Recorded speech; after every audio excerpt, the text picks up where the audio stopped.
Hello and welcome to another edition of the Sean's. Hello and welcome to another edition of the Sean's 2 Cents, your number one source for movie and TV news. Well, it's pilot season, so you know what that means. We got casting and show names and everything. Yeah, I'm your number one source for pilot news. You don't gotta read the Hollywood Reporter. I got it all written up right here. All the news and notes from this week in pilot news. I know I cover Monday, Wednesday, and it's Friday. Oh, it's Friday. Almost time for the weekend on my days off. So we got a lot of TV news to get to. A lot of people being cast in there. A lot of big names. People like Katie Cassidy, Sophia Bush, Kristen Kirk, and Ali Larder. Portia, Ellen DeGeneres' girlfriend, having cast a lot of shows. One time about one that intrigues me. I just heard about this right now. It's called The Smart One, written by the one writers of Ugly Betty. It follows a brilliant, unsuccessful woman called played Portia Rossi. Goes to work for her popular but less intelligent sister, Melina Anchorman. Well, you've seen in a lot of movies like Watchmen, and she's in the new movie Wanderlust, which is opening next weekend. It sounds like a pretty chill show. It'll be on ABC. We'll see if that gets picked up. With the two big names, I can see it being picked up and being a good mid-season show for ABC. It goes right with their lineup. But I really would enjoy the show. I love Portia de Rossi. She's been better than Ted, and Lynn Anchorman's always been funny. And I think it's gonna be a good show. And everything I'm excited about. Ryan Hansen, the dude from Pride Down. He's also in Veronica Mars, nice blonde guy. He'd be an El Jefe, you know, the show about the guy that got kicked out of his rich parents' house. He got sort of his maid. That sounds pretty cool. He's going to start in El Jefe. We'll see that pilot go where the pilot goes. And also in Fox pilot news, Ali Lauder from Heroes will play the title role in The Asset from executive producer Josh Philman of Terminator's Sarah Connor Chronicles. What a weird, stupid show that was. She'll play a CIA agent in New York, got his intel all over the world, and the cover of a photojournalist. Oh, I don't find that appealing at all. It could be good. This sounds like a show that will not be picked up. And I'm a big Eureka fan, and I'm sad it's ending, but we don't gotta miss Colin Fergus for that long. He's joining Bill Lawrence's show. It's based on his life, called Like Father, Like Son. And that's pretty cool. He's going to play the lead role, and I really enjoy him. He's a great actor. He's a very funny guy. And putting him with Bill Lawrence's writing, it's going to be amazing. It's also going to be on Fox. So Fox looking pretty good. And Janet Jackson's in preliminary talks to join the X Factor. That's a big name. Yeah. So we'll see if she gets joined the X Factor. I don't really care much about that. Let's go to the CW, because everybody loves the CW, don't you? You all watch the CW. Everybody does. No, it's one of the lowest rated networks ever. And we'll talk about their two big pilots. Arrow. Katie Cassidy from Gossip Girl, Melrose Place, and Supernatural. I know her most from Supernatural, and I think she's David Cassidy's daughter too. I'm not sure on that. I have to check with my info on that later. She'll play Laurel, a young legal clinic attorney who shares romantic past with Oliver. In the comics, the character Laurel is the alter ego Black Canary. You know Black Canary from Smallville. The pilot is going to be about 27 years before in Bad Boy. If you haven't heard the plot of Green Arrow, haven't read the comics, here's the plot. After spending 5 years shipwrecking on a tiny, brutally dangerous island in South China Sea, he returns to a town of a different man. A different man, or to be more specific, a tortured, thoughtful master of the bow with a ferocious determined to make a difference. It'll be more soap opera than usual. I think in Smallville, not as comic booky as Smallville. I think we'll see a little bit of him as a superhero and a lot more. I think like vampires kind of blend. Nah, you won't see. I don't think you'll see as comic booky as Smallville. I know I repeated myself, but I want to see this how it differs from Smallville. How are they going to differ the action from there? And I'm really interested in this pilot Arrow. I don't know why they just can call it Green Arrow. I don't think they want to be confused. They want to confuse Smallville fans.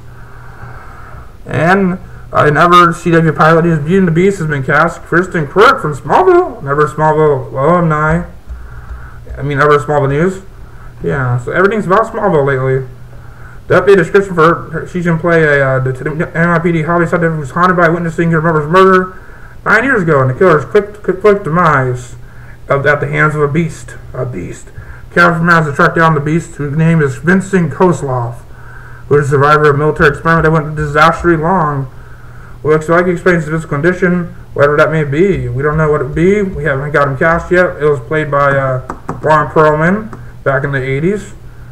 And Cap apparently becomes the protector of his secret life as a beast serial. Really, she becomes the protector of his secret life. Doesn't that sound awfully familiar to what her character was back on Smallville? Kristen Kirk, you don't look like a homicide detective that's haunted by stuff. No. Bad casting. I call bad on CW. So CW just casts badly. That's bad casting right there. Kristen Kirk is not a rough detective. I don't know. They're casting some soap opera actor, probably as the Beast. I don't know. Let's see what we got here. And Partners. Let's go on the CBS pilots. Partners is our big pilot about two architects. One is gay, one is straight. And the friendship lasts a long time. And it's like a weird marriage. But when the straight one wants to marry his girlfriend, Lewis is the gay one wants to. Rock attempts to be supported on the result in the breakup of his own relationship. And we have cast Lewis, the gay one, it'll be ugly as Michael Urie. It's U-R-I-E. Yeah, Urie was able to play the Lewis, and playing the fiance will be Sophia Bush from One Tree Hill, going right from One Tree Hill right to here. So I thought she'd go to Willie's, but she'll stick with the small screen, which I think she's good at. Yeah, so that show sounds interesting, and we'll see who plays Charlie. Maybe be a main person. I look for a big name, not a big name, like a big TV name, as I would say. And let's see what it went through all that. Okay, and also we have some shake-up in Criminal Minds, as we always do every year. It seems like the more seasons we get in the show, the more contracts will be an issue and everything. Patrick Bushner's put the show to pursue her projects. I know she left last year, and they wrote her off as dead. And they bring in Rachel Nichols from G.I. Joe and Conan. But then when Patrick Bushner's pilot didn't go through, she came back on the show and had to write Rachel Nichols off. Well, she decided to quit this season, and she's not going to be back next season. She wants to pursue other pilots and she wants to go into comedies and stuff. But they've already signed Thomas Gibson back, and Shamar Moore, and A.J. Cook, who's back. Ashby show's been going through a lot of changes over the years. Alright, 7 minutes over. And we got here, let's go into some movie news here. G.I. Joe 2 news. There was the interview with the film producers, and it says Cobra Commander will be not the same guy from the first film. Someone will be taking over for Joseph Gordon-Levitt's character, because Joseph Gordon-Levitt is not going to be back in the show, in the movie. So he's just going to be replaced by a different guy. They're not going to have some guy replace Cobra Commander. They're just going to have a new person get in the lead. Knock the other Cobra Commander off, so we're going to have a new guy. And Disney Studios and 20th Century Fox Entertainment has partnered on 3 films that will be DVD titles. First one will be called Marine something, starring John Cena, who starred in the first one, which I enjoyed. It was a decent action flick, I thought. The second one was stupid with Ted DiBiase. They've also partnered on Behind Enemy Lines as Tino Evil, so Fox has a history of DVD. I think DVD's better as DVD movies, and I think that was pretty cool. And 1000 AE, this movie starring Willow Jaden Smith, directed by M. Night Shyamalan, is now officially titled After Earth. Will Smith plays this big hero, and then Jason Smith plays this like disappointment, but then there's like this tragedy happens that Jason has to become the hero, so yeah. And in Transformers 4 news, Josh Duhamel was doing an interview. He said he has not been contacted by anybody, so he thinks no returning cast members in Transformers 4, which it will be a semi-sequel to the last one. A semi-reboot, semi-sequel. Don't know. I'll have more news as it comes in on Transformers 4. And Magneto, the X-Men First Class sequel, will focus more on Magneto as the villain. If you didn't know, there was going to be a spin-off movie called Magneto. And it will be a movie focused on Magneto, but they decided to do the X-Men First Class movie instead and do Wolverine instead. So we'll focus on his reign, his rise to being a villain, and his relationship with it's just about Magneto and being a villain. I don't know fuck about that. Let's go on the box office. Let's go and Andrew Stanton and has already written the John Carter sequel. John Carter, I think, is going to be a big flop. It looks like a silly, silly movie, and Disney put a lot of money into a sinking ship, I think. I know Andrew Stanton's a good anime director, but directing this big budget movie of Taylor Kitsch, who's in like 3 big movies this year. That's one I don't think.